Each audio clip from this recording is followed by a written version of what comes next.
Check. Hi, everyone. I'm Scott Bodarky. I am appreciative of this opportunity to speak to you all. I am aware of being a man.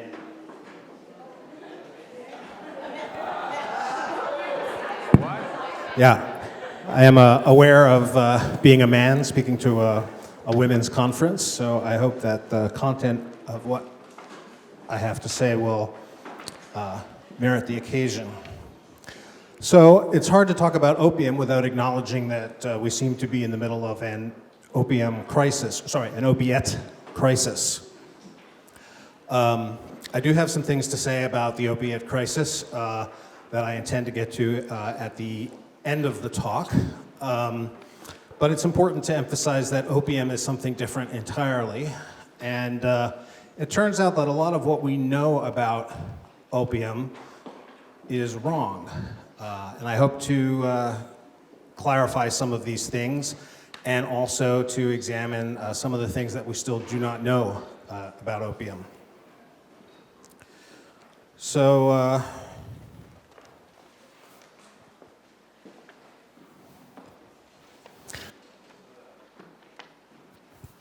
this is a picture of an elderly woman and a friend smoking opium. There will be a lot of images like this showing aspects of opium culture as we go. So here are some numbers about opium. Some interesting components are that only about 10% of opium smokers were addicted. There's an Indian study which is mentioned there, but there are also other sources of evidence that suggest this. In China, apparently there were about 20 million people who smoked opium at the end of the 19th century, and about 2 million who were addicts. That number is significantly less than heroin users, where the number of addicts is believed to be about 23%, which is still a much lower number than one would suspect. It turns out that there's a significant proportion of people who are using heroin who are not addicted. Let's see. Another interesting point here is that the number of known overdoses from smoking opium is 0. Basically, you can't do it. You can eat opium and kill yourself that way, but from smoking it, there have never been any overdoses. And then lastly, at the bottom there, you see that 80% of the opiate consumption, I think that it's safe to say that's pharmaceutical opiates, consumed by Americans in the world is 80%, even though we only represent 5% of the world's population. So the pharmaceutical opiate crisis that's going on right now is a uniquely American problem at the moment. Opium's been around for a long time. The word basically comes from various ancient words for juice. It's the juice of the poppy. The name of the plant is Papaver somniferum, and the papaver actually shares its origin with the word pap, as in baby food, because it was commonly used to relieve the pain of teething and in young children and induce sleep. There are a number of words in our culture which are derived from opium culture. To be hip or to be a hipster is a reference to smoking opium. Hop, being all hopped up. The phrase burning the midnight oil can also refer to opium, although it also can refer to the habit in the Middle Ages of actually waking up in the middle of the night and getting some work done. For many, many hundreds of years, people slept in two separate spans of time during the night.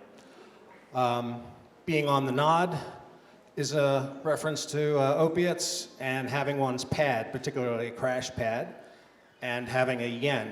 A yen is the Chinese word for craving for opium.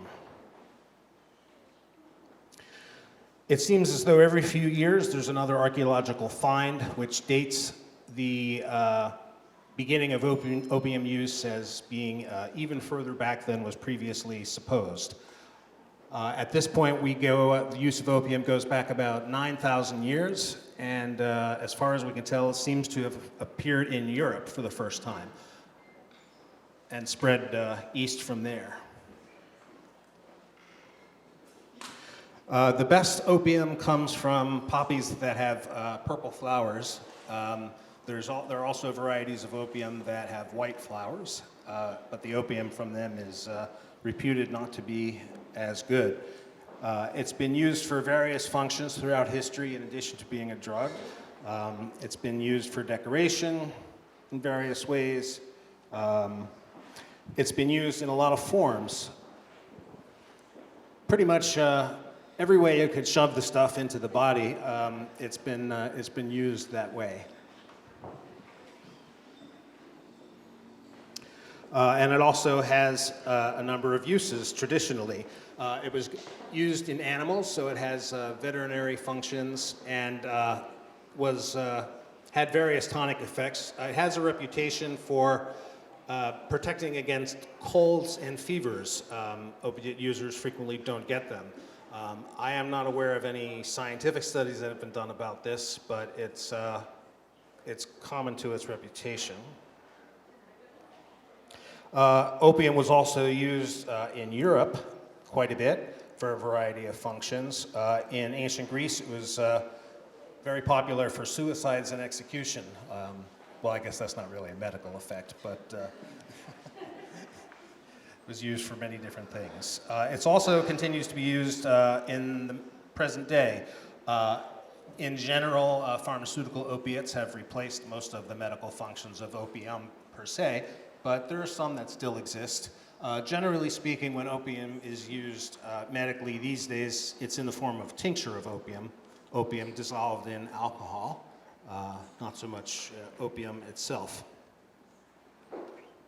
A very common preparation of opium since antiquity is opium tea, in which the poppies are ground up and steeped in water. Very simple preparation, and it has an effect from doing that. Also, tinctures of opium really have come about since Paracelsus in the late 15th century, early 16th century, developed the formula. Of course, first distillation had to be discovered before tincture of opium could be formulated, and that's been around since the Middle Ages. Smoking of opium, or smoking in general rather, is an interesting subject. I see a lot of references to smoking, particularly in Europe, not having developed until the finding of the New World. The Native Americans, of course, smoked in pipes quite a bit, tobacco in particular. And so there's a story told that smoking really didn't come to the Old World until after the New World is discovered. Nevertheless, there do seem to be references all over the place that smoking did exist in the Old World, so there's a bit of a conflict in the record there. But one thing we can definitely say, and that is that after the discovery of the New World, smoking really spread. It took hold in Europe and spread east, and the smoking of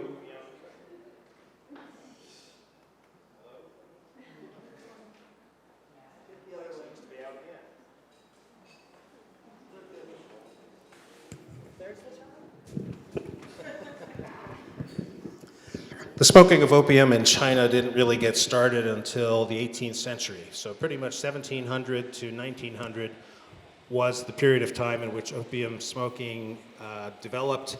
And it actually evolved over a long, slow arc, as we'll see shortly.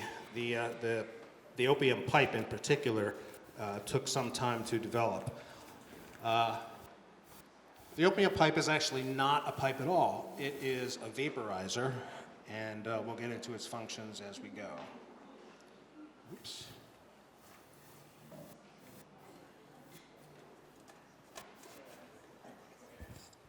Yeah, so this is a reasonably well-off gentleman smoking his opium pipe. This is probably in his own home.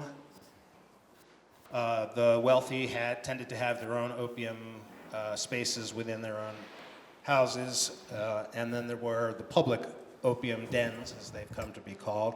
The last opium dens that were open to the public pretty much closed their doors about 15 years ago, and they were to be found in Laos. That was the last place where above-ground opium culture existed. Here we see two Chinese relaxing, smoking opium. You'll note that they're on this wooden platform, which I always, when I look at these things, think they don't look terribly comfortable, but you'll see in picture after picture people lying on these wooden opium beds. These folks seem pretty young. They're also smoking opium.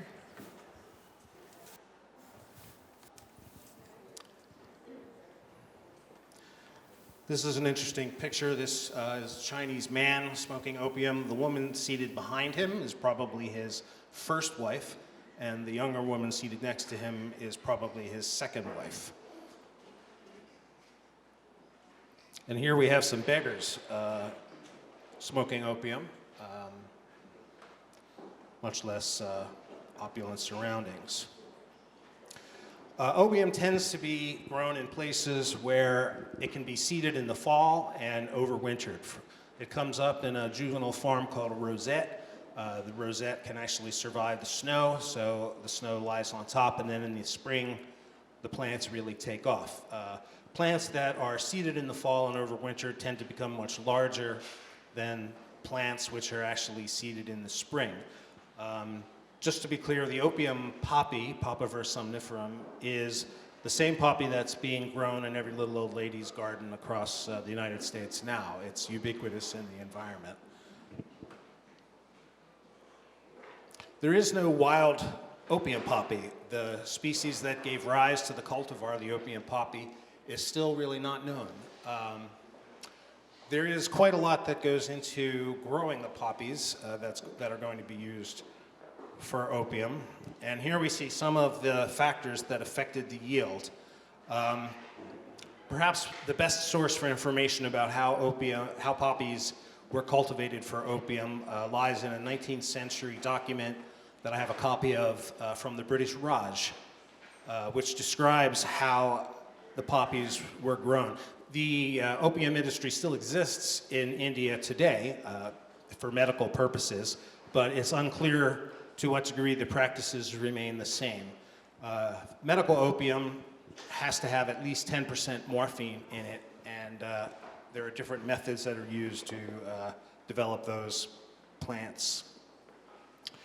The concept of terroir is become known in the context of wine and wine grapes. It has to do with all the various factors of the environment in which a plant is grown that affect its output. So wine, some say that they can actually tell where in a vineyard the wine the grapes that produce the wine were grown.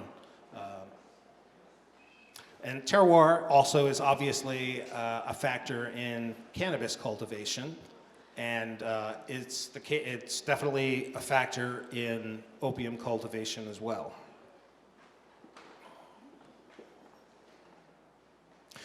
One thing that's worth mentioning at this point is that according to current scientific and medical understanding, opium is about morphine.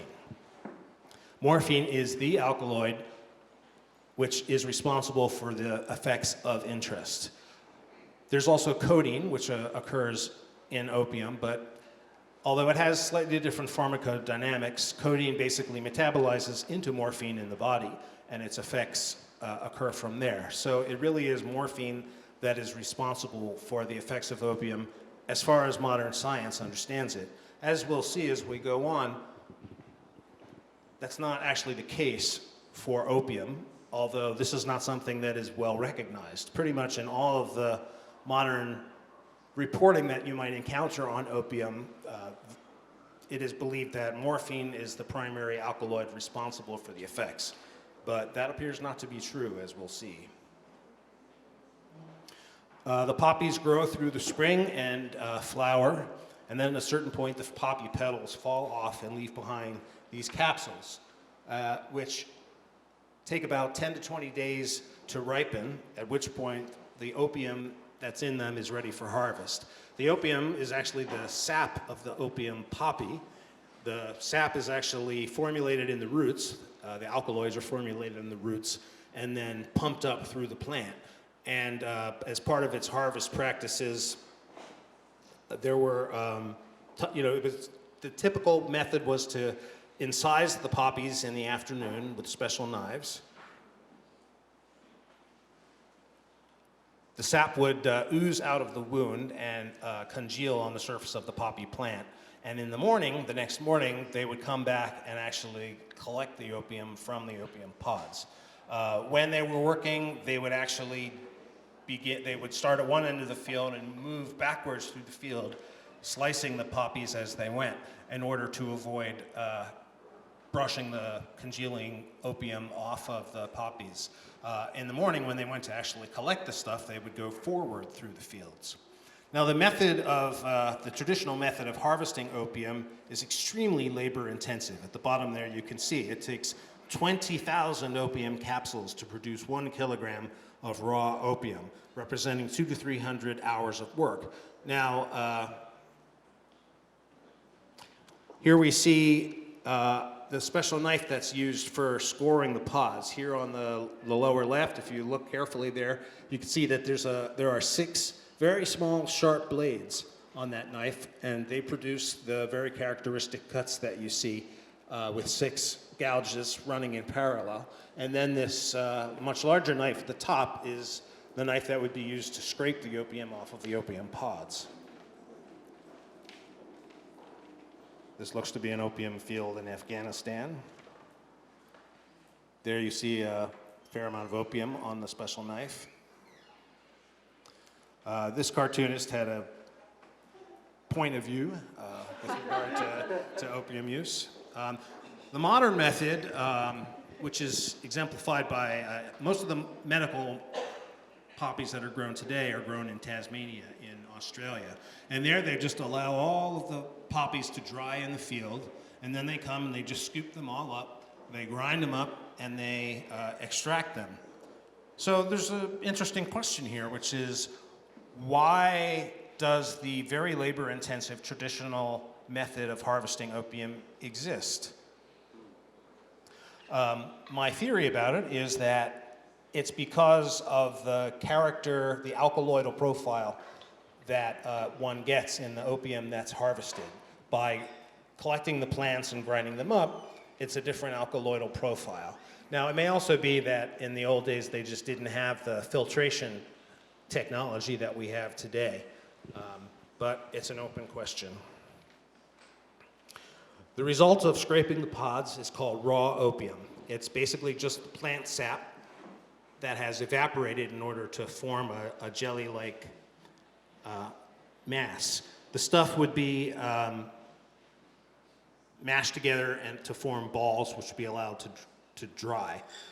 Needless to say, there were possibilities of adulterating the raw opium, and so there were various ways of testing the raw opium, when it was being purchased for further processing.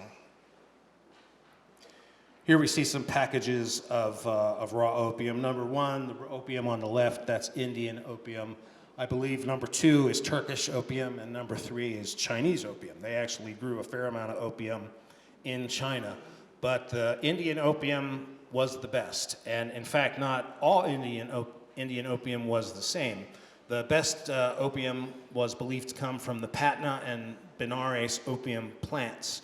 There was also Malwa opium, which also came from India, but was not as highly regarded. So here we see some illustrations of opium and its packaging. This is all Indian opium. This is Chinese opium. And then we have 2 pictures of Persian opium. So raw opium, you can smoke it, but it's very problematic. You basically wind up with big cinders. It doesn't taste very good. Other negative properties associated with. So in order to begin to render the opium into a form that was better for use, it had to be prepared. The opiate alkaloids are water soluble, so if you take raw opium and you put it in a big vat of water, the alkaloids will go into solution, and what will be left is the plant debris, bugs, twigs, whatever else happens to be in there. So the process of cooking opium would be to boil it and then filter it.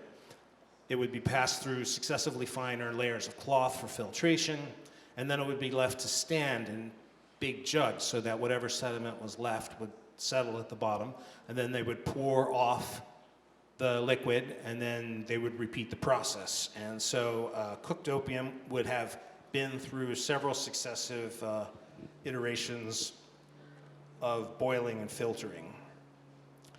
But cooked opium, here we see, this is a factory in Saigon, Vietnam, where they're boiling the opium. Now, cooked opium, which is the result, would be the base material from which medical opium would be made. But as far as smoking, in China in particular, there was the development of what was called Shandu. Shandu is smoking opium of the highest grade, and it undergoes significant further preparation from cooked opium. Now, cooked opium is probably what was smoked throughout the Middle Ages, from the time when smoking really took off. But somewhere in that zone of the 18th through the 20th centuries in China, where smoking developed, the Shandu evolved, as we'll see. So these are some illustrations of the factory in Patna. This is the receiving room where raw opium is brought by farmers or middlemen. It would be weighed and evaluated in various ways and then taken in. Here we see the big vats into which the water and the opium would be placed in order to cook it. Here they're balling the opium up. And here it's being laid out in orderly rows to dry. And then here we have the warehouse in which the cooked opium was stored. And you may be starting to get a sense of the scale at which this was happening. Now, there's a very interesting thing here. As I mentioned, the scientific view is that opium is really all about morphine. But if that were true, there actually wouldn't be a need to store this opium up like this. The cooked opium would actually be stored for up to a year in these warehouses. The morphine content doesn't change. So if what one was looking for was to get morphine from opium, there would be no need to engage in this process.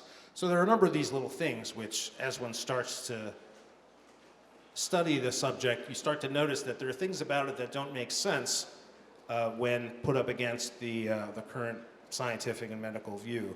Now, there are some peculiarities to the Shandu. So once you had your cooked opium, it would then be, or a portion of it would be converted into the Shandu for smoking in the opium pipes. Apparently, this mostly occurred in China. I had actually, for a long time, thought that the Shandu was being made in India, but I've recently come into some additional reference material on the subject, which suggests that it's all happening in China. Frequently, the initial soaking of the cooked opium would be in some booze, and then it would undergo more iterations of what we already saw in the development of cooked opium. So once again, you'd put it in water, bring it to a boil, filter it, reconcentrate it. The Chinese believed that the quality of water was important, and then this would be continued through various iterations until it got to the toasting phase, in which the opium would be sort of slathered onto these heavy iron plates, and then it would be inverted and placed over a fire which had been sprayed with ash. So first you build up the fire, then you put a layer of ash on it to contain the heat, and then the opium is inverted and placed over it. You get this bubbling, toasting, crisping effect that happens, so the very top layer of the opium becomes toasted. They would then pull the stuff back off, pull up this layer of toasted opium, and then put it back on the fire and toast another layer. And then they would pull it off and pull up that layer, and then back it goes. And this happens sequentially until the opium on the metal plate has been gone through, and what you have are all of these sheets of toasted opium, which would then be crumbled up, put into water and once again boiled and filtered. The toasting was viewed as being critical for the perfume of the opium and various of its aesthetic characteristics. Yeah, there was an experiment where the Europeans tried making Shandu and skipping the toasting phase, and the Chinese refused to smoke it. Now here is where we get to the real heat of the matter. The Shandu would be left for long periods of time, just like the cooked opium was in India. And again, if all we're interested in is the morphine content, why do that? Well, the answer seems to be that as the opium was stored, it underwent a two-phase fermentation process.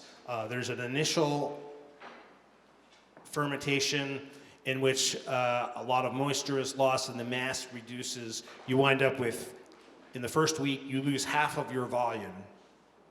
And then there would be colonization of the opium by various aspergillus molds, and the second phase of the fermentation. So there's basically several processes that are going on here. There's the fermentation itself, and also the colonization with aspergillus molds would be likely to produce secondary metabolites. So there's some sort of alchemical change that's happening with this opium. It is no longer the crude or cooked opium that was all around in the plants of India. Now, the analysis of opium by chemists in the 19th century was occurring in Europe.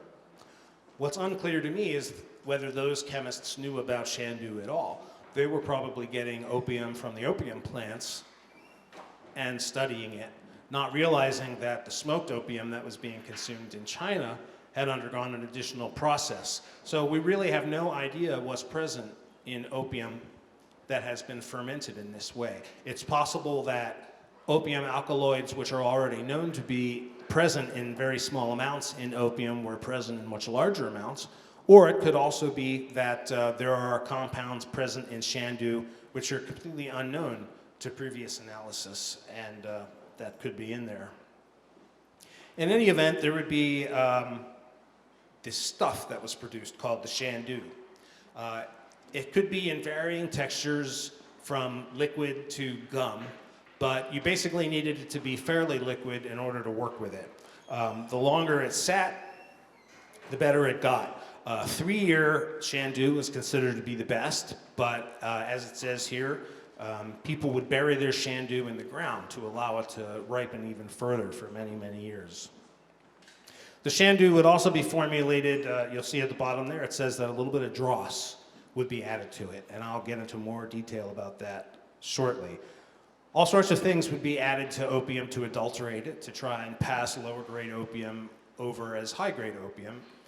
And here we see some of those things, ranging from dried pig's blood to condensed milk. And then we also have a list of things that would be added to the Shandu to enhance its scent, taste, or effect. And we see everything from tamarind juice, cinnamon water, to arsenic, which obviously would only be added in very small amounts, otherwise the effects would be undesirable. So here we see a succession of pictures that depict the making of Shandu. You see these two-chambered vessels here passing through a solid vertical panel. I'm actually not sure what those are doing. Here we see filtration. These illustrations are from a sequence of 16 panels that are depicting the making of Shandu. So these are all different stages of the Shandu process. Here on the right, I think what we're seeing are the ovens in which the toasting process is happening. More filtration, again the ovens. Now we're getting toward the end of the processing. We see it being tested.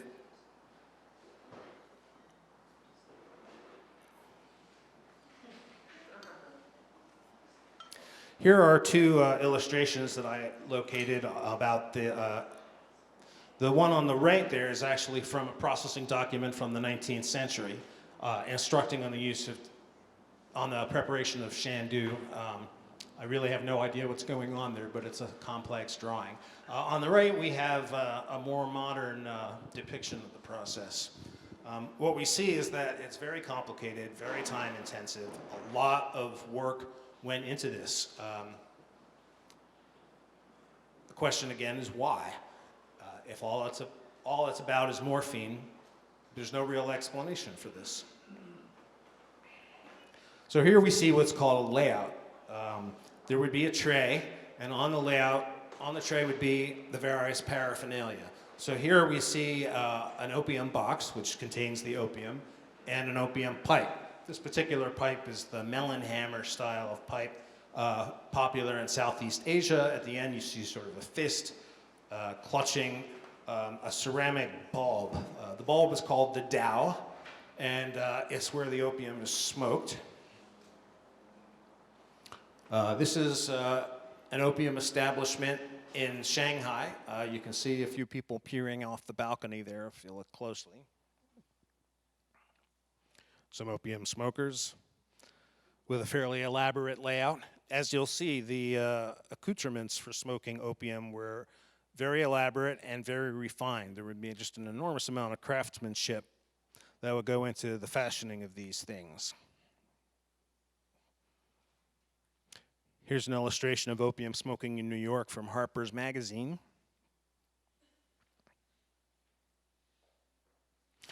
Sorry, I'm moving through these pictures quickly. I think we let's see, skip through that one.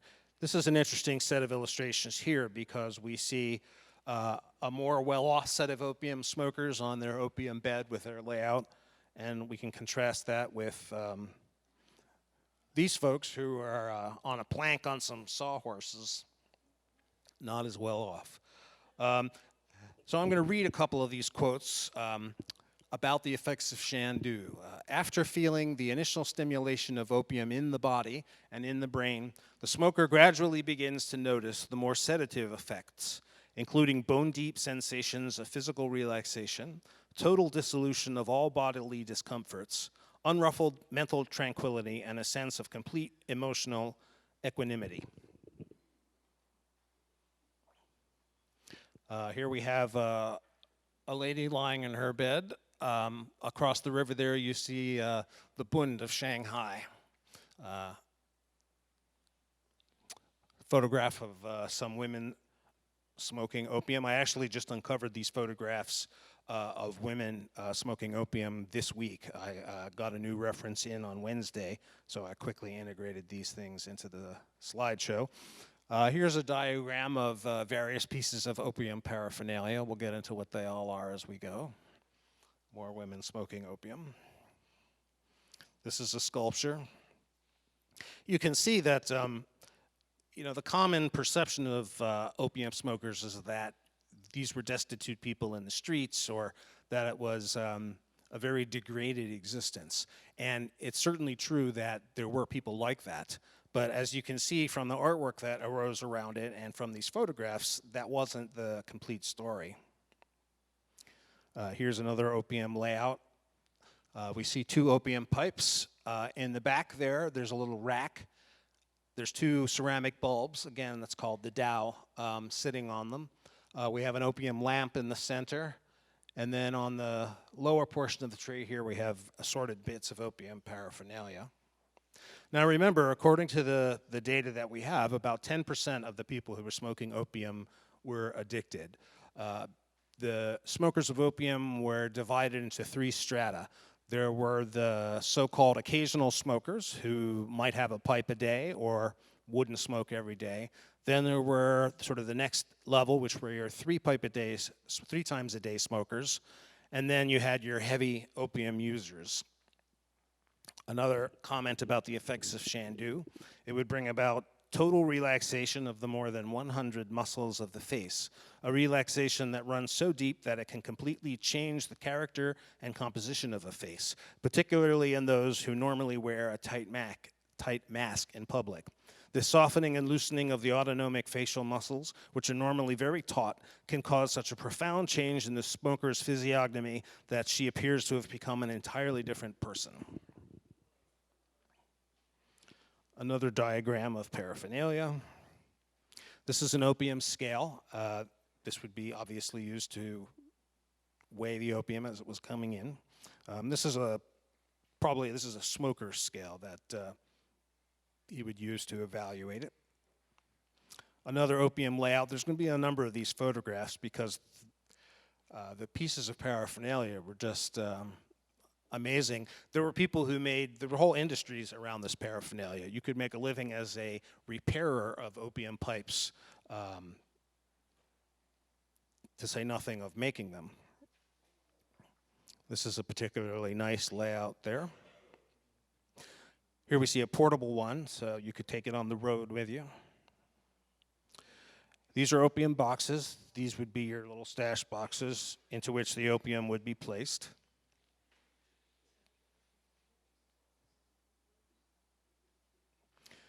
Here we see one with a sliding lid, and that spoon seems to have seen some recent use as far as from when this picture was taken. Another comment about the effects of Shandu.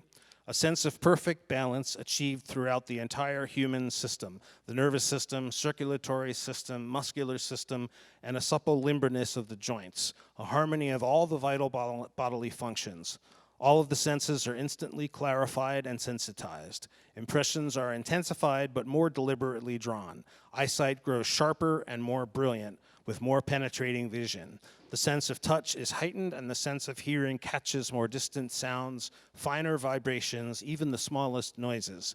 This enhancement of external physical sensitivity is accompanied by an enormous sense of internal rest, imparting a deep quietude to the entire being. These effects are quite different from what is to be found from pharmaceutical opiates. They're just different. This is a different thing. More pictures of the paraphernalia. Here's a sequence of opium pipes. Now, the interesting thing about the opium pipe, as I think I mentioned, is that it's actually not a pipe at all. It's a vaporizer. The opium would be fashioned into what was called a pill. It would be taken up, the Shandu would be in a liquid form. You would actually scoop it up on a needle, and then you would work it over the flame, twirling it to evaporate the moisture out to form it into a gum. Then the needle goes into the liquid again, and the process continues as you build up a pill. Then the pill would actually be rolled on a pallet or on a dowel, the ceramic bulb, until it was coned. You would eventually wind up with a cone of opium on the needle. Then you would insert the needle into the hole on the top of the dowel and withdraw it, leaving a donut of opium mounded up around that little hole. It would actually be called a little volcano. Then the pipe would be inverted and lowered down to the opium lamp. The opium would begin to vaporize. Apparently so first of all, you would have opium chefs. These are people, again, who made their living, and they became expert at preparing the opium and preparing the pipes. It was actually a skill that one had to develop. It wasn't just you sort of stuff it into a bowl and light it up. It didn't work that way. And even the smoking of itself required chops. A skilled opium smoker would first take a couple of initial puffs and then a long, slow draw. The opium smokers themselves, there was 3 styles of opium smoking. In the first were mouth smokers who would draw the smoke into their mouths and then exhale it. Then there were the deep smokers who would draw it into the lungs and hold it there.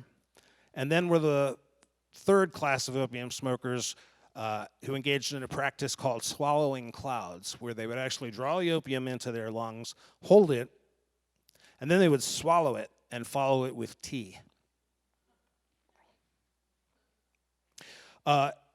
Pharmaceutical opiates actually suppress the libido, and they make it difficult to have an erection. So if you ever see a movie in which people are shooting up heroin and then they start having vociferous sex, it doesn't work like that.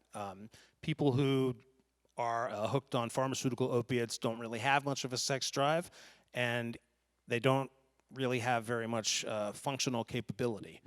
Opium, on the other hand, was legendary as an aphrodisiac, and it had many interesting functions, including the relaxation of the vagina and the rectal sphincter, It would actually, in high doses, it would disrupt menstruation.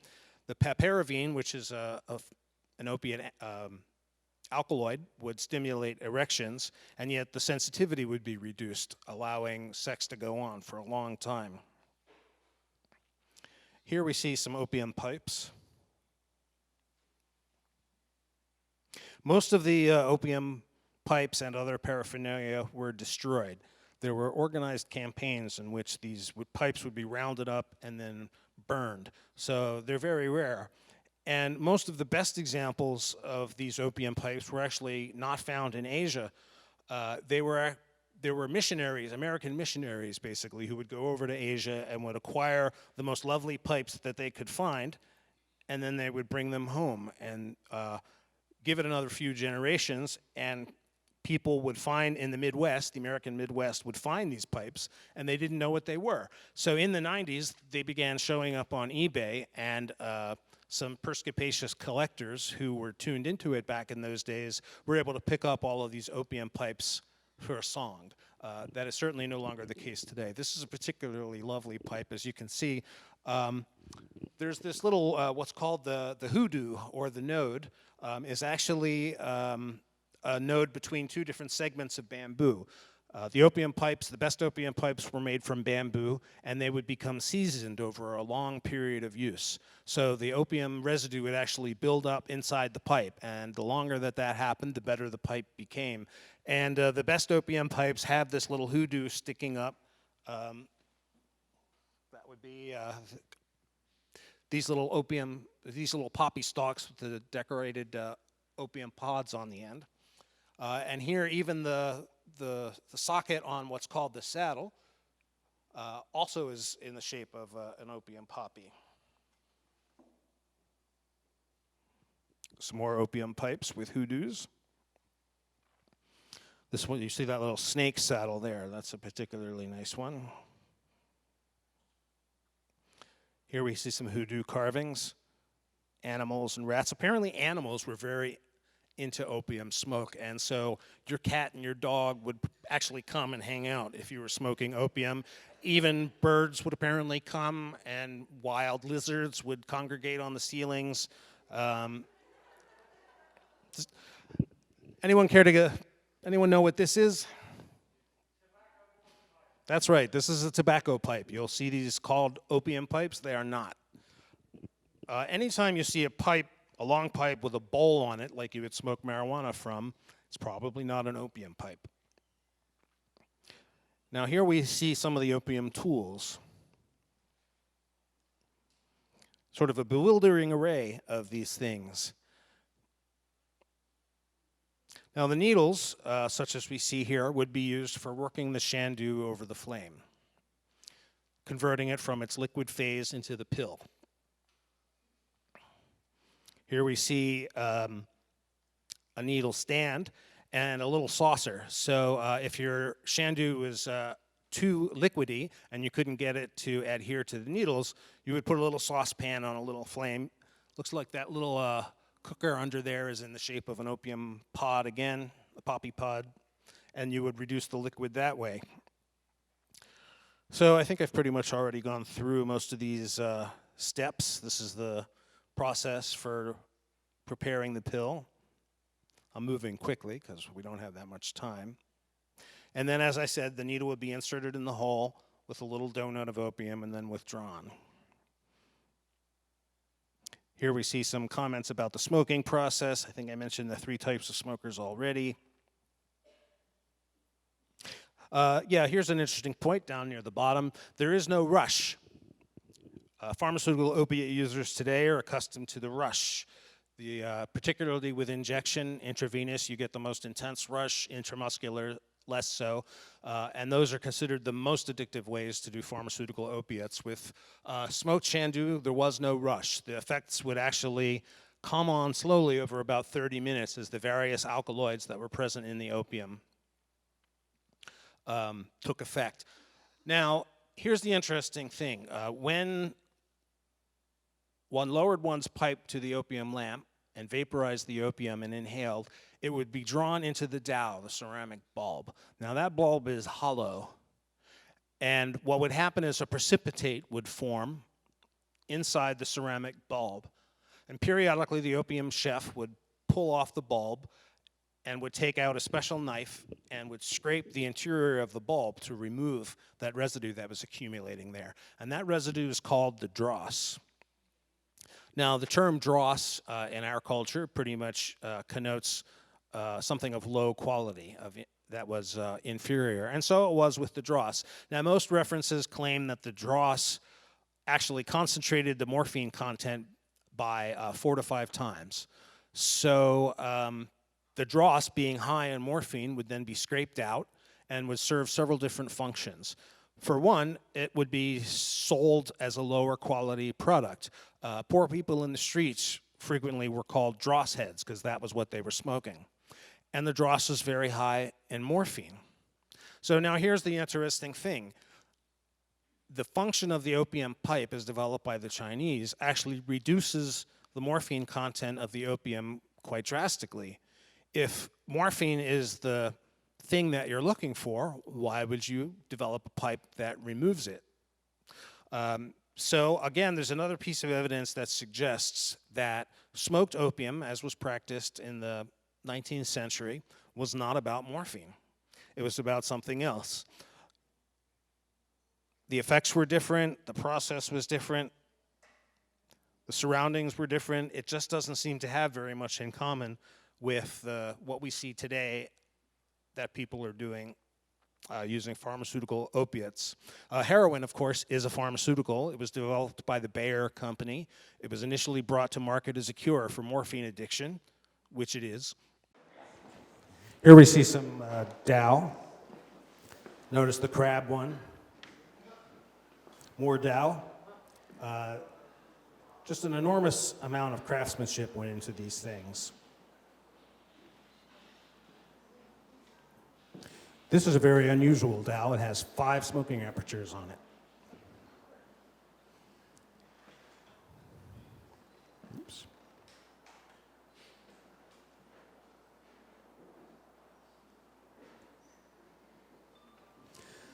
Yeah, so it looks like I've discussed much of this already. The typical smoker is 3 to 15 pipes a day. The heavy smoker, or the addict, would be smoking 100 pipes per day. Now, I realize that a lot of what I have to say about opium makes it sound very appealing. And certainly that's my reaction when I read about it. But there was a population of people who were addicted, and being addicted to opium is not a good place to be. So, you know, I feel like it's important as we deal with this epidemic that's going on in our culture that we understand factually where the stuff came from and what it was. And the picture that I see as I continue to do this research is that opium, like many other drugs, was a plant drug, which in its, the closer it is to being a plant, the less dangerous it is, the less concentrated it is, the less problematic it is. And particularly with this plant, as it becomes more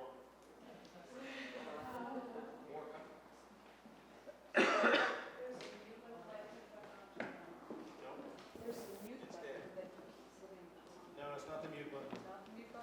No, it's not the mute. There it is. Okay.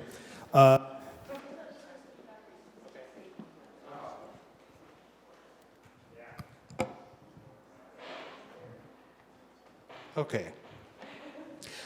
Oh yeah, opium smoke apparently attracts animals, but it repels mosquitoes. And notice this comment down here. The Royal Commission on Opium in India, which was commissioned by the Raj, found that opium was harmless when taken in moderation. I'm not saying that that is correct. I don't know. I've never smoked the Shandu. It's really, if it exists in the world today, it's in Asia and it's very underground. So my interest is in facilitating a re-examination of all of this stuff and throwing off the blinders that have accrued from 100 years of racist policy, economic warfare, and you know, everybody here is familiar with the drug war, and the drug war started with opium. And so I think we have to re-examine everything that we've been told. We have to try and uncover what was really going on back in those days. And that's not to say that opium was not dangerous. Here we see a particularly nice layout of pipe, lamp, and teapot. These are opium lamps. These were designed so that the temperature at the top of the glass chimney was the correct vaporization temperature of opium, which is about 250 degrees Celsius. Yeah, you may have noticed there's a few of these little bugs on chains. That's actually designed to be interposed between the flame of the lamp and the smoker so that there isn't so much glare. So as I was saying, 250 degrees Celsius is the correct vaporization temperature for the various opiate alkaloids, between 200 and 250. At 300 degrees Celsius, the opium is burning. It has a very unpleasant taste and smell. Particularly lovely opium lamp here.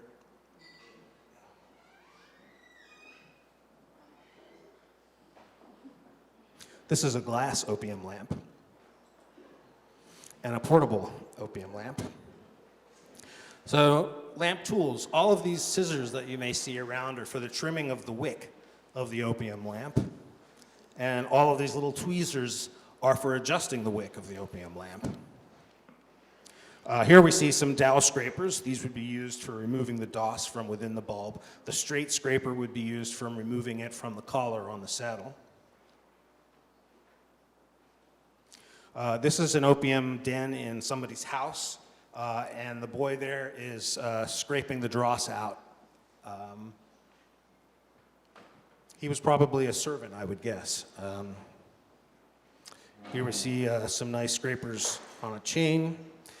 Here we see tools for manipulating the dross. You get little brushes for sweeping it up, a little dustpan, and then you have the dross box, which are these little boxes with grates of various sorts on top. The dross would be deposited in there. Now, I mentioned that dross would be sold to the poor people. It would be sold out the back door to people in the street, but also dross was necessary for preparing the Shandu. So dross from previous Shandu would be mixed into a new batch of Shandu in the amount of about 5 to 10%. So there was this constant it's almost like making yogurt, where you've got your starter culture, which comes from the old batch and is used in the new batch, and the process continues. So we have some more brushes for the dross, and you'll notice that there are these pallets. The pallets were used for rolling the pill, and those little slots and holes were used for cleaning the instruments, so particularly the needle. One interesting comment is that as the opium was placed on the dowel and smoked over and over and over again, what would happen is the hole on the top of the dowel would gradually enlarge. And so there were specific craftsmen whose job was to repair the dowel. They would actually generally put some material on the holes in order to make it small again so it could be reused. A set of dross boxes. Here we actually have a sponge. So you would moisten the sponge so that you don't see that on very many opium layouts, but in some contexts that would be useful. Here's a whole portable kit. Another illustration. More illustrations. These are Europeans smoking opium. This is a photograph of an opium den in San Francisco. Here we have a chart with the composition of opium. Water, sugars, organic acids, alkaloids. If you add up all the numbers, you'll see that they're around 70-75%. What is the other 25% of opium? Well, no one knows. That's actually never been answered. Aspergillus niger is explicitly mentioned in some of the 19th century documents about opium preparation. It is widely used in industry today, in the food industry, and also Aspergillus oryzae, also used. These are almost surely two of the microorganisms that were used in the preparation of the Shandu. So what was in it? It's clear that, let's see. There's an interesting comment about the morphine content in the smoke. If you started with 200 milligrams of Shandu, which would be containing about 20 milligrams of morphine, you'd get about 10 milligrams of morphine in the dross. and about 10 milligrams of morphine destroyed by the heat. So that's almost all the morphine. You would have a very small amount of morphine left in the smoke when you were absorbing it. So what were the compounds that were producing these effects? Nobody really knows. Let's see. There we go. This is the list of alkaloids that are known to be present in opium. I have looked into a number of these, and in some of them, their properties are known. Even though medicine basically views opium as being really all about morphine, a number of these, if you look them up, it does say that they have narcotic effects. Others of them, there's no information whatsoever about what effects they may have. And given the fermentation process, as well as the secondary metabolites from the aspergillus molds, it's possible that there are compounds in the opium, in the Shandu, that nobody even knows about. But at the very least, we know that it was some sort of entourage effect based on everything that was in there. Now, patent medicines is another step of evolution. Anyone here heard of patent medicines? Now, most people's conception of what a patent medicine was snake oil. The term patent medicine generally connotes an inferior, adulterated, or fraudulent product. And in fact, that's true. That's what a lot of them were. But it's worth considering, well, why did the patent medicines exist? And the answer is that they were attempts by capitalists to differentiate their products from something that was very generic. And that very generic thing were preparations of opium, cocaine, and Indian hemp that you could go into the apothecary and buy and use as you saw fit. There was no doctor who was interceding between you and the drugs that you might want to take. There was no pharmaceutical company. It was a personal relationship between you and the substances. Let's see.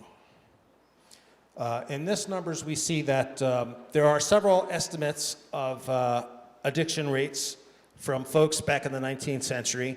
At that time, it was estimated that 0.5% of the American population was addicted to opiates. And when I say opiates, I mean morphine, which was invented in the early 19th century, and heroin, which was also invented.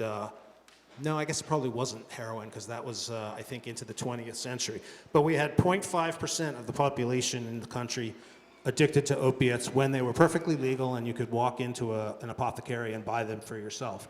Today, it's 0.77%. So it's actually almost half again higher now than it was in the 19th century before Prohibition had taken effect. So how did Prohibition come to be? There's an excellent book called The Cult of Pharmacology by Richard Legrand-Pere, who anyone who's interested in the subject of prohibition should read. Basically, there was an unholy alliance that was formed between the pharmaceutical industry and the medical establishment on the one hand and the government on the other. The drugs were divided into two categories, the prescribed and the proscribed. The doctor was installed as the intercessionary who determines what's best for you, and the rest of the drugs were subject to government control and were prohibited. You know, the doctors really occupy a singular niche. With any other profession, if you go to see a lawyer or an accountant, you are hiring someone with expertise to advise you so that you can make the best decision possible. The medical profession doesn't work that way. You are not responsible for your health care. The doctor is the person who decides what's best for you. It's the doctor who decides what drugs you can take or can't take. This is really, the term doctor itself comes from the Latin for church father. The doctors are descended from the priesthood. It's very much a component of the in loco parentis state, where the government is the parent and deciding what is best for you, the child. This is one of the things that gives me great pause as we see the whole medicalization movement around cannabis and psychedelics taking effect.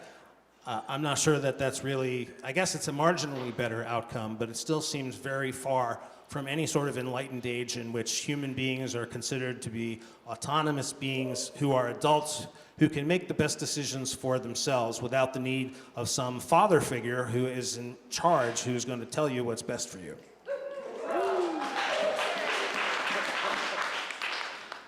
So the opium was the first drug that was investigated by the scientific establishment. The very first alkaloid discovered was morphine. Opium is really the basis for the whole modern pharmaceutical industry. That's where it all started.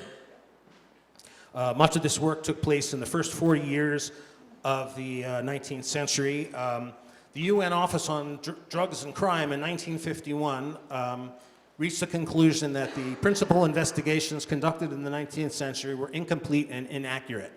And that is still the science from which we're operating today in the world of opiates. So we've seen this. This is a chart of what are thought to be the 6 primary alkaloids in opium. As you see, as you move toward the morphine, you have increasing narcotic effects. As you move away from morphine, you have increasing reflex stimulation. Needless to say, the Shandu is optimizing for the right-hand arrow and not the left-hand arrow. It is minimizing the morphine content in favor of the other alkaloids. Now, of course, we have learned about opiate receptors. These were among the first neurotransmitter receptors discovered. For a long time, it's thought that there were the mu, kappa, and delta receptors. Now we know that there is also a zeta receptor. For a long time, the sigma receptor was thought to be an opiate receptor, but it's not.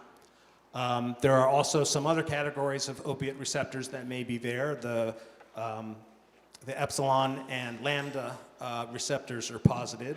And then down at the bottom here, we have a list of opiate subtypes. Now, different reference materials put forth different lists. You'll see a lot of reference to the NOP-ORL1 opiate receptor. That's also the kappa-3 receptor. This is a very fast evolving subject. There are also now what are called dimers or oligomers, in which different opiate receptors are found constellated, so they're actually operating together in various ways. It's a very complex system, and the sort of classical model for neurotransmission is like we've got a machine with some levers, and here's the serotonin lever. If we increase serotonin, you get a certain set of effects, and that's why the doctor gives you an SSRI. On another lever, it controls GABA, which is the downer neurotransmitter. GABAergics are alcohol, GHB, the benzodiazepines, gabapentin, muscimol from the Amanita muscaria mushroom, and then you have your opiate receptors. Now, back in the 90s, a medical philosopher by the name of David Pierce wrote a document called The Good Drug Guide, and in that, he predicted that if ever a truly effective antidepressant is formulated, it's likely to be an opiate. And this is a very interesting idea, because when we consider the problem with opiates, it's really that the system quickly adapts to an opiate. So that lovely effect that people become enraptured by goes away very quickly. And then you find yourself chasing after this effect by taking larger and larger and larger amounts of the drug to try and recapture that, that effect that you liked so much. So that's the one thing that leads into a lot of problems. But what if an opiate were formulated that didn't have these problems? Well, there is such an opiate, and that's buprenorphine, which is now on the front lines of treating opiate addicts. Now, of course, buprenorphine is itself an opiate, but unlike most of the opiates that we've talked about, buprenorphine has its primary effect at the kappa receptor, at which it's an antagonist, and at the mu receptor, it's actually a partial agonist with preferential binding. So it blockades the mu receptor, it prevents other opiates from binding there. As a partial agonist, it gives you a little bit of a boost, but only so much. It doesn't take you any further. So in practice, buprenorphine tends to have mood stabilizing effects, a mood lifting effect. It doesn't build tolerance, so you don't have to keep taking more and more. in general, it seems to be fairly salutary, and it's starting to be used off-label for depression. Now, the FDA recently made a decision that buprenorphine would not be considered on-label for treating depression, even though it does seem to be effective that way. To me, it seems pretty clear that as the research continues, there are going to be other opiate alkaloids that potentially bring the effects of opiates that people want and that people like, and perhaps do away with the effects that cause problems. Now, it's clear that so this is a chart that I put together with opiate agonists, that is, that increase opiate levels, and antagonists. At the very top for the mu receptors are the receptors that are most well studied. How am I doing on time? Oh, all right. Well, I guess I should probably wrap it up then. Let me see if there's anything left here that I want to say. There's nobody immediately after me, right? I'm not stepping on anyone's time. So, yeah, so people should leave, you know. Should I stop? Yeah, okay. Well, I didn't get to make the comments about the drug war that I wanted to make and about the opiate crisis, but come talk to me later.